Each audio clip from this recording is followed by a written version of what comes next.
नमस्कार. तुम्ही पाहत आहात राजकारण आणि समाजकारण यूट्यूब चॅनल माधव गायकवाड. 1977 सालामध्ये जनता पार्टीचं सरकार होतं आणि या जनता पार्टीचे सरकारचे प्रमुख म्हणजे पंतप्रधान होते मोरारजी देसाई. या मोरारजी देसाई मंत्रिमंडळामध्ये अनेक मान्यवर असे मंत्री होते की ते प्रचंड अभ्यासक, प्रचंड विद्वान आणि वेगवेगळ्या क्षेत्रामध्ये उत्तुंग काम करणारे नेते होते. अत्यंत बुद्धिमान नेते होते. आणि परंतु हे सर्व असताना ते बाकी साधे राहत होते. त्यांची साधी राहणी आणि उच्च विचारसरणी अशा पद्धतीचे अनेक मंत्री मोरारजी देसाई यांच्या मंत्रिमंडळामध्ये होते. त्यापैकीच एक म्हणजे मधु दंडवते साहेब. मधु दंडवते साहेब हे रेल्वे मंत्री आणि कोकणामध्ये रेल्वे जी गेली ती गेली मधु दंडवते यांच्यामुळे. कारण त्यावेळेला मधु दंडवते साहेब हे रेल्वे मंत्री होते आणि अनेक वर्षाची कोकणामध्ये रेल्वे घेऊन जाण्याची जी मागणी होती, कोकणात रेल्वे आली पाहिजे अशी जी मागणी होती आणि अवघड काम होतं, ते काम पूर्ण केलं मधु दंडवते यांनी. म्हणजे कोकण रेल्वेचे शिल्पकार आहेत मधु दंडवते. आणि म्हणून या मधु दंडवते साहेबांची आठवण यासाठी आज आलेली आहे की माननीय पंतप्रधान नरेंद्र मोदी साहेब यांनी जनतेला सूचना केली आहे, जनतेला काही त्यांचं म्हणणं मांडलं आहे आणि आवाहन केलं आहे की जनतेने डिझेल पेट्रोलचा वापर कमी केला पाहिजे, खाद्यतेलाचा वापर देखील कमी केला पाहिजे, सोनं खरेदी करू नका, परदेशी दौरे करू नका.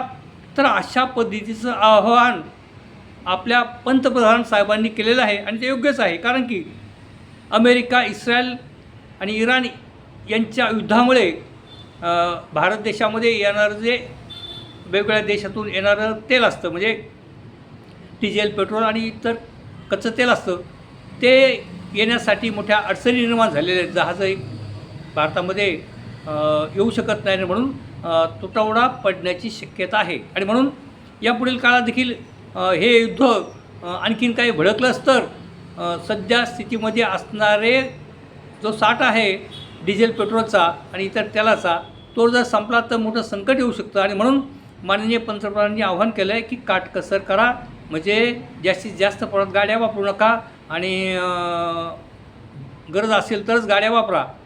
तर म्हणून आठवण या ठिकाणी येते मधु दंडवते साहेबांची.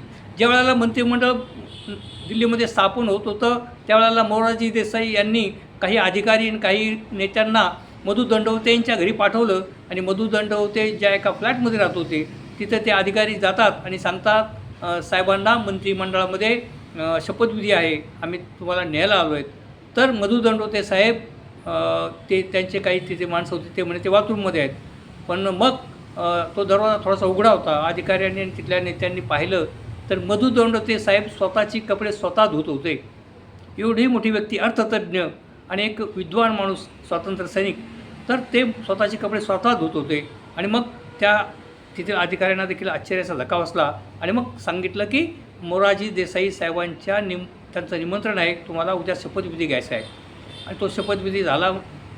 दंडवते साहेब रेल्वे मंत्री झाले आणि नंतर अर्थमंत्री देखील झाले होते. आणि त्यावेळेलाच देखील ज्यावेळेला मधु दंडवते साहेब ज्यावेळेला अर्थमंत्री होते त्यावेळेला देखील असाच प्रसंग निर्माण झाला होता की तेलाचा तुटवडा पडला होता, डिझेल, पेट्रोलचा तुटवडा पडला होता. त्यावेळेला देखील मधु दंडवते साहेबांनी त्यावेळेला आव्हान केलं होतं की कमीत कमी गाड्या वापरा आणि डिझेल, पेट्रोल, तेलाचे कमी प्रमाण झालं पाहिजे, अशा पद्धतीने आपण काटकसर करावी. आणि म्हणून त्यावेळेला आव्हान केलं. आणि हे आव्हान करत असताना त्यांनी स्वतः सुरुवात केली की ते स्वतः सायकलवरून त्यांच्या मंत्रालयामध्ये जात असत.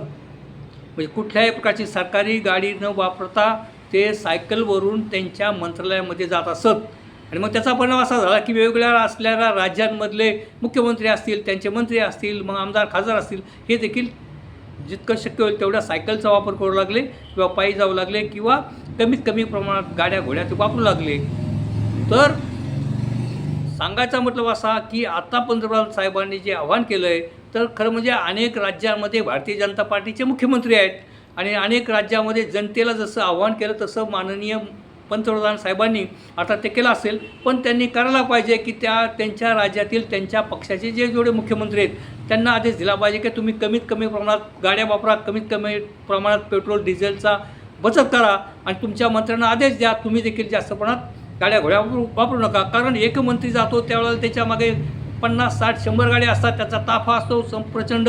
मग एवढ्या मोठ्या गाड्यांची काय गरज आहे? त्या मंत्र्याच्या बरोबर किंवा खासदाराच्या मग तेवढ्याच गाड्या असतात, आमदाराच्या गाड्या असतात आणि तो प्रचंड ताफा असतो आणि जे तो लवाजमा असतो, तो लवाजमा काही प्रमाणात कमी केला तर देशाचं पेट्रोल डिझेल देखील वाचेल आणि इतर जनतेला देखील त्याचं अनुकरण करण्याची संधी मिळेल. आणि म्हणून स्वतः सरकारच्या अधिकाऱ्यांनी, स्वतःच्या सरकारच्या मंत्र्यांनी, संत्र्यांनी, आमदारांनी, खासदारांनी बाकी हा पांडा पाडला पाहिजे की शक्यतो होईल तिथं सायकलनी जावा, गाड्यांचा वापर कमी करा आणि डिझेल पेट्रोलचं कसं बचत होईल यासाठी आपण स्वतःपासून सुरुवात करा.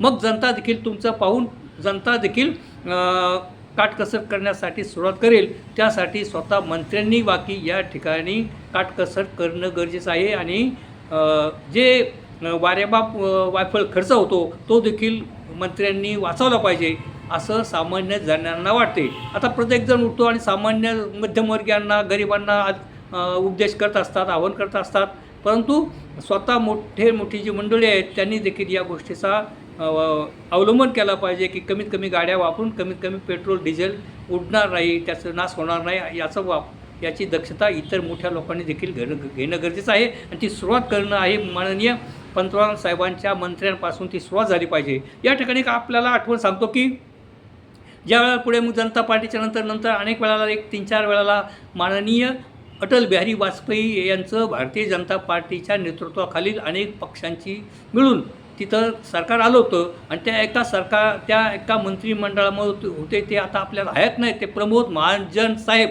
हे प्रमोद महाजन साहेब मंत्रिमंडळात होते अटल बिहारी वाजपेयी यांच्या मंत्रिमंडळामध्ये आणि त्यावेळेला माननीय प्रमोद महाजन यांनी त्यांच्या बंगल्यामध्ये प्रचंड खर्च केला होता सरकारी पैशाने आणि एवढंच नाही तर त्यांचं न्हाणी घर आहे, त्या न्हाणी घरावर देखील त्यांनी प्रचंड खर्च केला होता. म्हणजे काचेचं ते काय एक इंग्लिश शब्द आहे त्यावेळेला तो वापरला गेला होता आणि त्या काचेचं जो महाल बनवला होता, शीश महाल बनवला होता किंवा ते न्हाणी घर संपूर्ण काचेचं बनवलं होतं.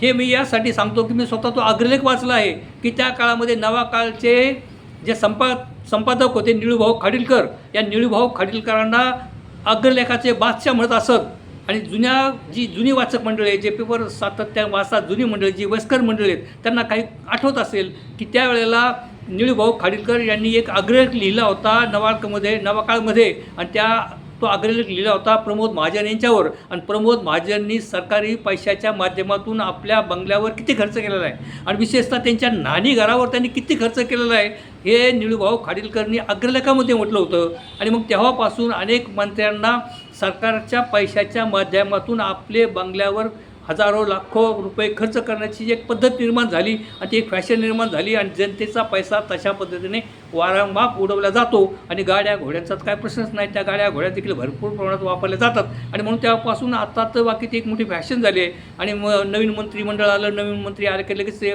बंगल्याची कामं करतात, तिथं फर्निचर बदली करतात आणि त्यावर करोड रुपये खर्च होतात आणि मग मोदी साहेबांनी या गोष्टीकडे देखील लक्ष दिलं पाहिजे असं सर्वसामान्य जणांना वाटते. आणि म्हणून माननीय नरेंद्र मोदी साहेबांनी एक धोक्याचा इशारा आपल्याला दिला आहे किंवा असं म्हणतात लोक की हा धोक्याचा इशारा आहे. अनेक अर्थतज्ञ म्हणतात की पुढे काही जाऊन काही मोठा निर्णय मोदी साहेब घेऊ शकतात, कारण जर तेलच आलं नाही, तेलाचा तुटवडा पडला, पेट्रोल डिझेलचा तुटवडा पडला तर अनेक अनर्थ निर्माण होऊ शकतात. म्हणून त्यांनी आवाहन केलं आहे की आहे ते जपून वापरा. परंतु हे वापरत असताना, हे आवाहन करत असताना सामान्य माणसांच्या अगोदर संत्र्यांनी, आमदार, खासदारांनी बाकी त्या बचतीकडे लक्ष दिलं पाहिजे आणि त्यासाठी माननीय पंतप्रधान साहेबांनी देखील लक्ष दिलं पाहिजे असं सर्वसामान्य जणांना वाटते. आणि म्हणून बंधू आणि भगिनींनो, अशा पद्धतीचं मी व्हिडिओ घेऊन आपल्या समोर येत असतो.